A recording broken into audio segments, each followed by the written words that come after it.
I'll never forget that evening when a little boy appeared at our fire station.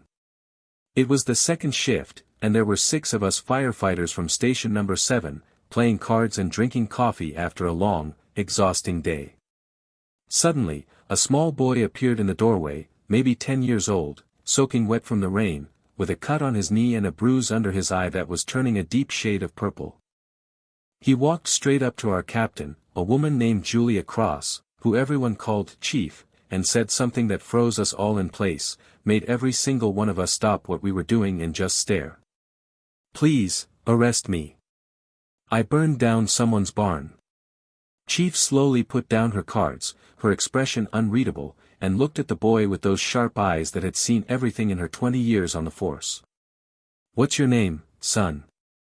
"Ethan," he whispered, his voice barely audible over the hum of the station's equipment. "Ethan Wilson. I'm an arsonist. I need to be locked up." Tony, our oldest firefighter with 30 years of experience and more stories than any of us could count, got up from his chair, the legs scraping loudly against the concrete floor. "Kid, when did this happen?" "Last night," Ethan said, pulling a box of matches from his jacket pocket with shaking hands. "Here's the evidence. Take me away." Something was wrong. Very, very wrong. 10-year-old kids don't turn themselves in for arson, especially not with that kind of desperation in their eyes, that kind of hollow fear that comes from somewhere much deeper than guilt. "When did you last eat, Ethan?" Chief asked softly, leaning forward in her chair. The boy went silent, then his eyes filled with tears that he tried desperately to blink away. "In jail, they feed you 3 times a day, right?" And then everything became crystal clear. This boy didn't want to go to jail because of punishment. He wanted to go there to survive. He wanted to go there because he thought it was the only place where someone would take care of him. Marcus, our medic and probably the gentlest giant you'd ever meet, stepped closer. "Let's take a look at that knee."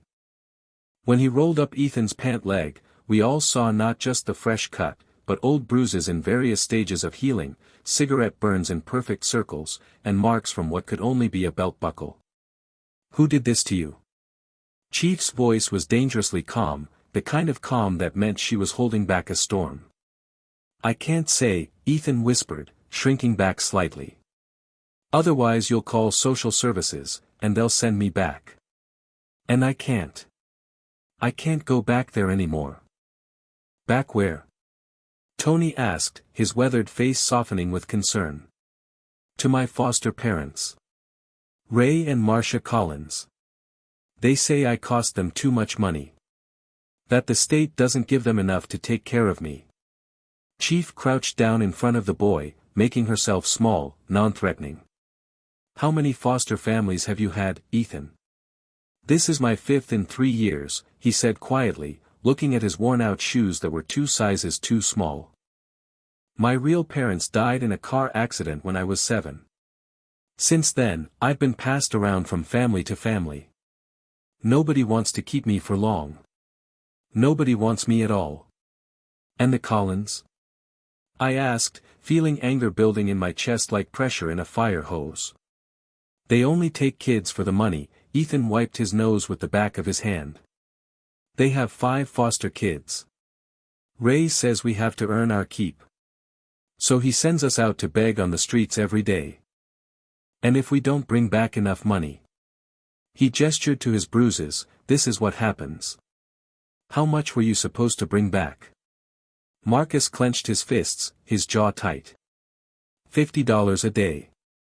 Each of us. If you don't bring it, you don't eat. And Ray, he beats us with his belt. Sometimes with his fists. Sometimes with whatever's nearby. And Marcia? Chief asked. She just watches. Sometimes she says we deserve it, that we're lazy and ungrateful. She never stops him.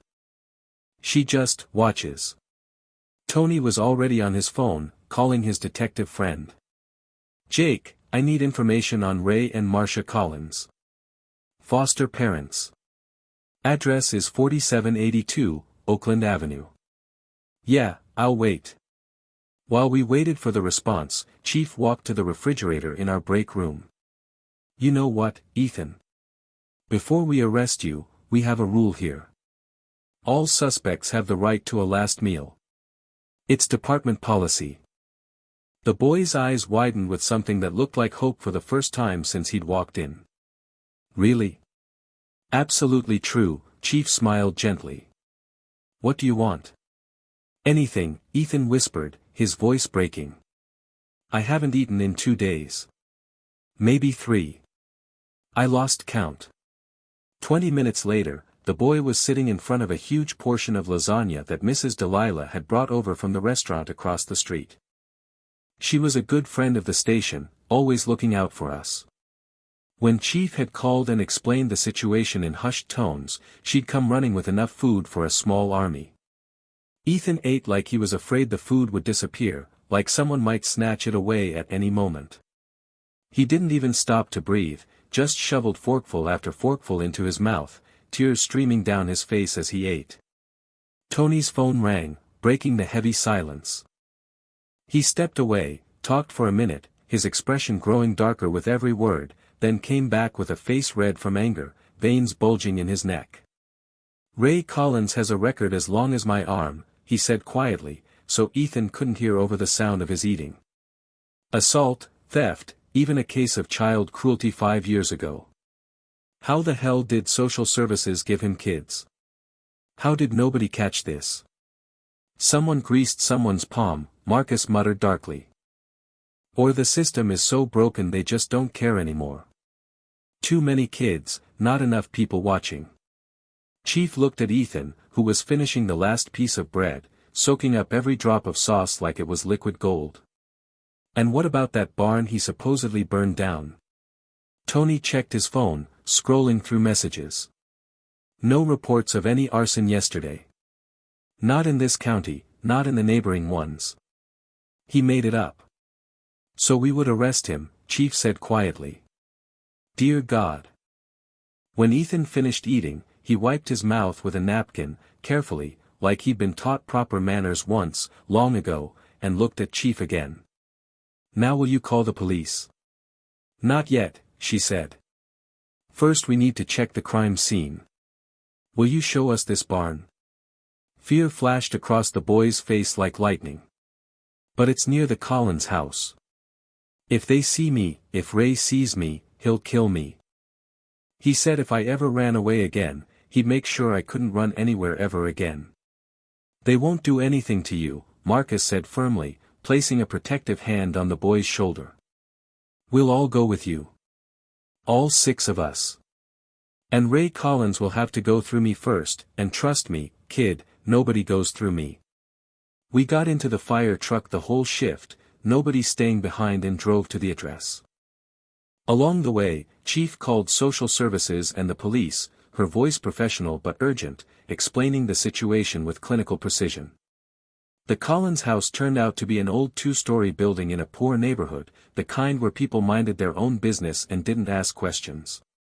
The yard was littered with trash, beer cans, broken toys, the windows were filthy, and on the porch sat a man with a beer in his hand, his gut hanging over his belt. Ray Collins. He looked exactly like the kind of man who would hurt children. When he saw the fire truck pulling up, his face went white, then red, then white again.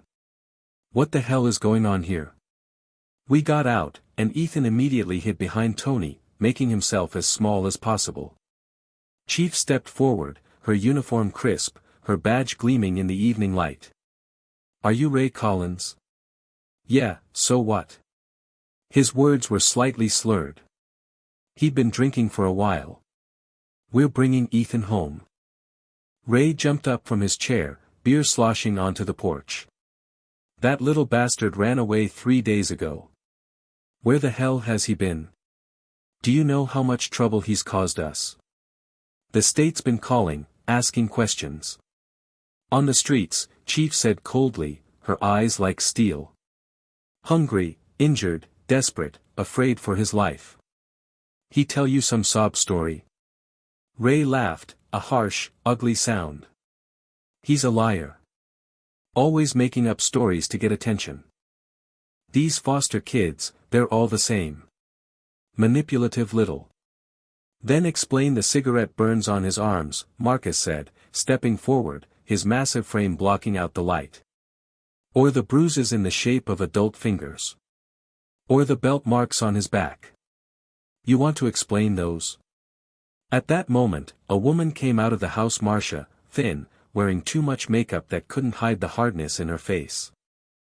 Behind her stood 4 other children, all thin, with frightened eyes that darted nervously between us and Ray, all looking like they wanted to run but were too scared to move. "Ray, what's going on?" Marcia asked, but her voice trembled, betraying her fear. Then 2 cars pulled up, one marked "Police," the other from Social Services. Detective Jake Moriarty got out first, a man in his 40s with kind eyes and a no-nonsense attitude. "Ray Collins, I have a warrant to search this premises. We've received multiple reports of child abuse and neglect. This is all because of that kid." Ray screamed, pointing at Ethan with a shaking finger. "He's lying. He's a liar and a thief, and he deserves everything he got." "Then you won't mind if we talk to the other children?" the detective asked calmly, pulling out a notebook. The next 2 hours were like a nightmare unfolding in slow motion.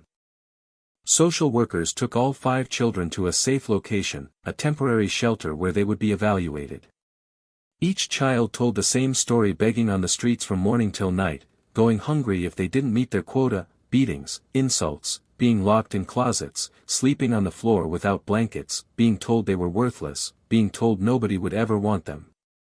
The police found evidence throughout the house: a belt with bloodstains, a locked pantry where the children slept on the floor without mattresses, their bedroom that was actually a converted storage space with no heating, an empty refrigerator even though there were bills on the kitchen table showing that the Collins were receiving more than $5,000 a month from the state for foster care. All that money had gone to alcohol, cigarettes, Ray's gambling debts, and Marcia's shopping addiction. There were designer bags in the master bedroom while children slept on concrete. As they handcuffed Ray and Marcia, Ray screamed, "They're not worth anything. The state pays pennies for these little parasites.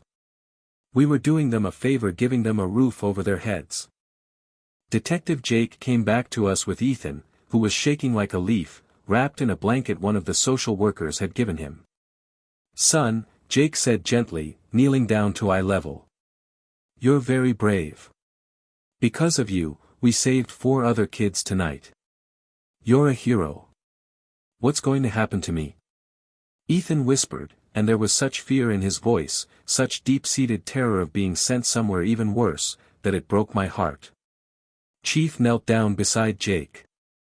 "Ethan, have you ever heard of emergency placement?"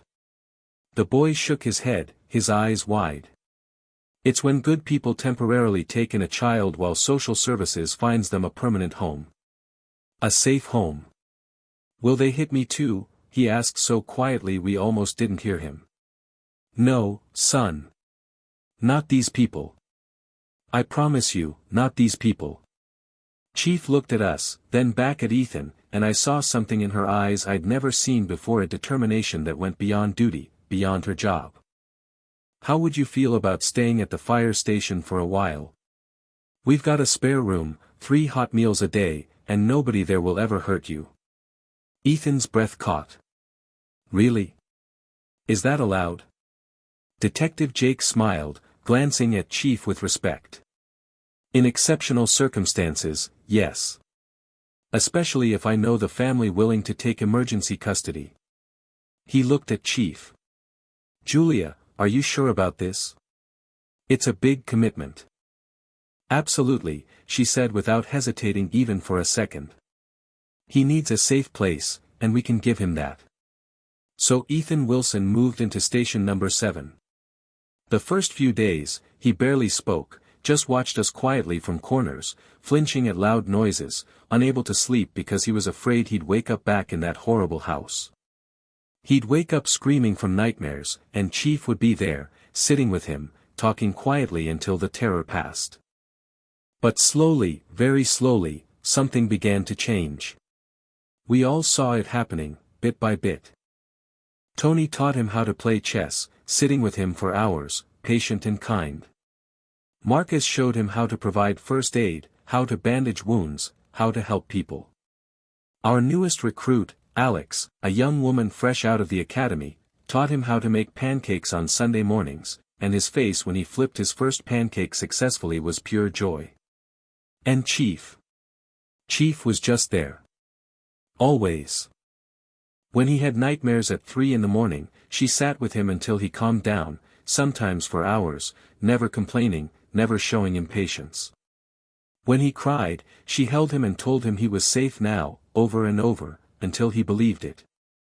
When he was scared, she reminded him that he was surrounded by people who would protect him with their lives. After a month, Ethan was riding with us on calls, staying in the truck, of course, but he watched everything. He saw how we saved people, how we worked as a team, how we became a family. He saw what real adults were supposed to be like. One evening, after we returned from a difficult call of fire in an apartment building where we'd saved a grandmother and her 2 grandchildren, barely getting them out before the roof collapsed, Ethan approached Chief in the quiet of the station.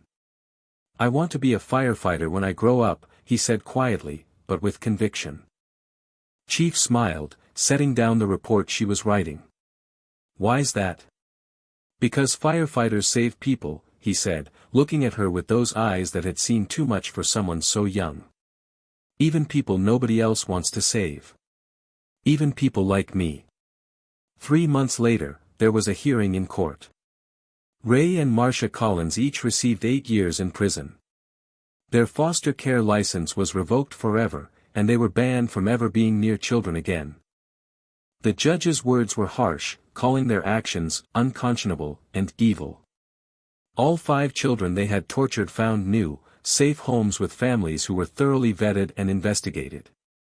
Social services had learned their lesson. But Ethan? Chief officially filed papers for adoption.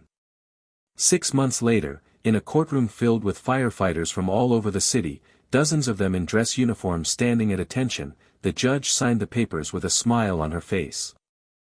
Ethan Wilson became Ethan Cross.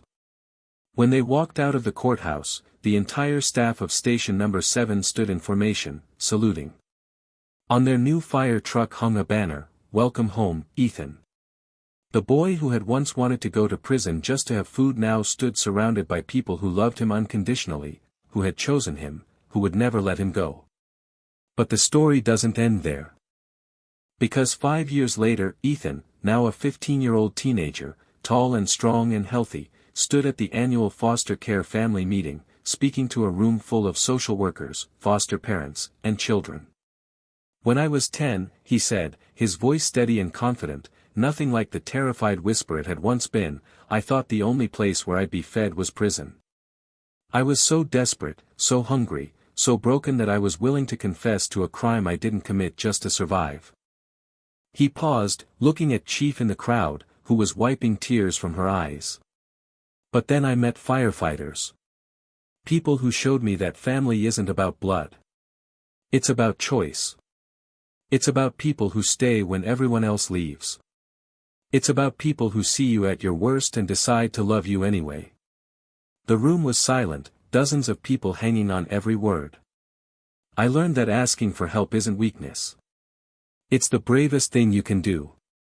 And I learned that heroes don't always look like you expect. Sometimes they wear uniforms and drink bad coffee at 2 a.m. and play cards on their breaks.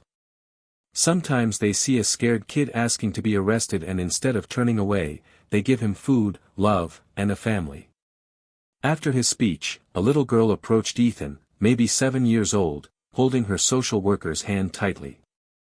She had that same look Ethan had once had: hollow eyes, bruises barely covered by long sleeves, the fear of someone who'd been hurt too many times. "Excuse me," she whispered. "I heard your story. My foster parents they're bad too. They hurt me.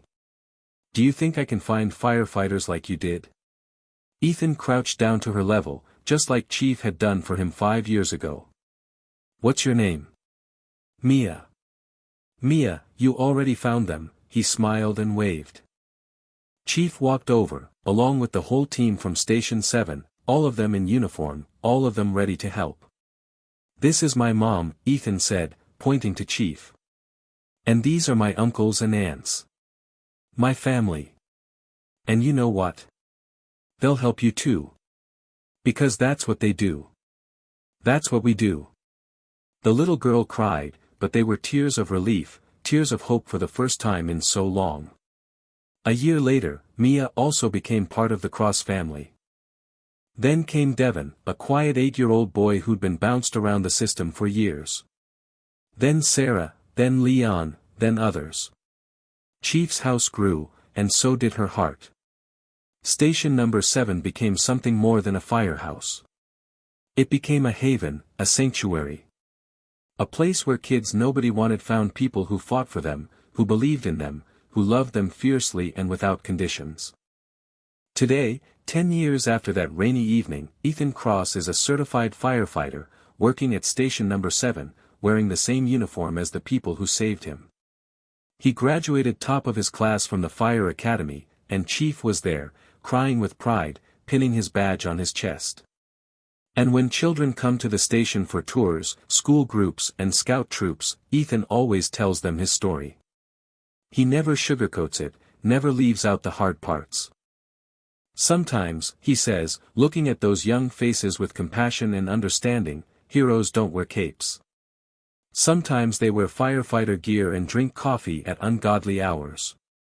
Sometimes they see a boy asking to be arrested and instead of turning away, they give him food, love, and a family. They give him a future." He still wears a small medallion that Chief gave him on the day of his adoption. It's simple, just a metal disc on a chain, but the words engraved on it mean everything. You were never a criminal. You were always a hero. Because the bravest thing you can do is ask for help when you're hurting. The strongest people are those who admit they're breaking. And the most unexpected heroes are those who see your pain and decide to act, who step up when others step away. That's what Ethan learned at 10 years old. The day he walked into a fire station and asked to be arrested for a crime he didn't commit. He didn't find prison that day. He found a home. He found hope. He found himself. He found a reason to keep going when he thought there was nothing left. And that's a sentence worth serving for a lifetime. But there's one more thing I need to tell you. One more part of the story that shows just how far ripples of kindness can spread. 3 years after Ethan became a firefighter himself, Station 7 received a call. Structure fire, possible people trapped. When they arrived, flames were pouring out of a second-story window of an old apartment building. Neighbors were screaming that there were kids inside, a whole family, and nobody could reach them. Ethan was first through the door, his training taking over, but also something more: the memory of what it felt like to be helpless, to be trapped, to need someone to save you. He fought through smoke so thick he couldn't see his own hands, feeling his way along walls, calling out.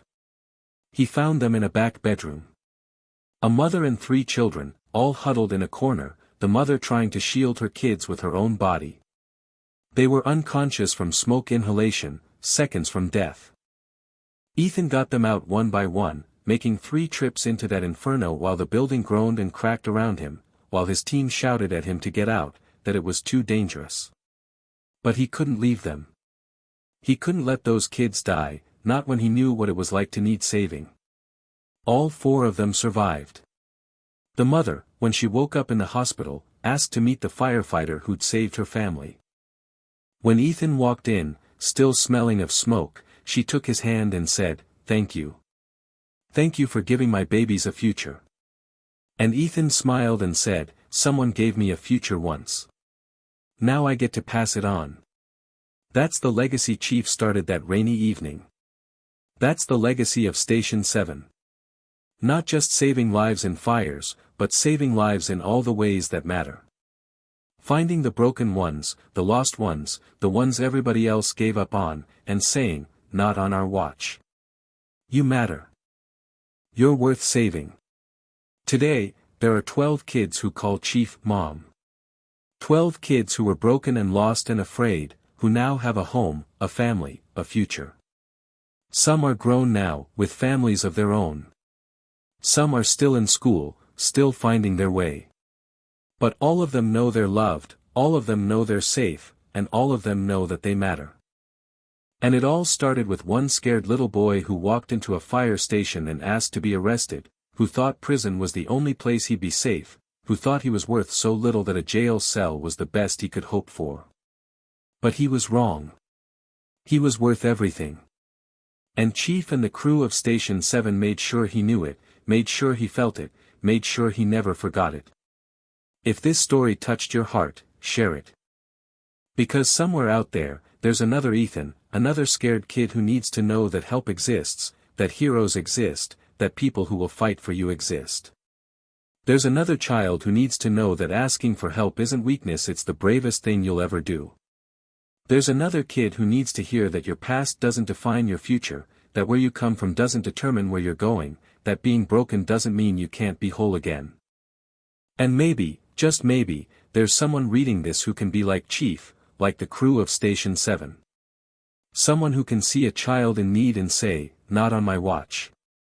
I'll fight for you. I'll stand with you. I'll be your family when you have none." Because that's what heroes do. They show up. They stay. They fight for the ones who can't fight for themselves. They turn tragedy into triumph, pain into purpose, broken children into strong adults who go on to save others. That's the power of one person deciding to care, one person deciding to act, one person deciding that a child's life is worth fighting for. Chief always says that the day Ethan walked into Station 7 was the day she really understood why she became a firefighter. Not just to fight fires, but to fight for people. To stand between the vulnerable and those who would hurt them.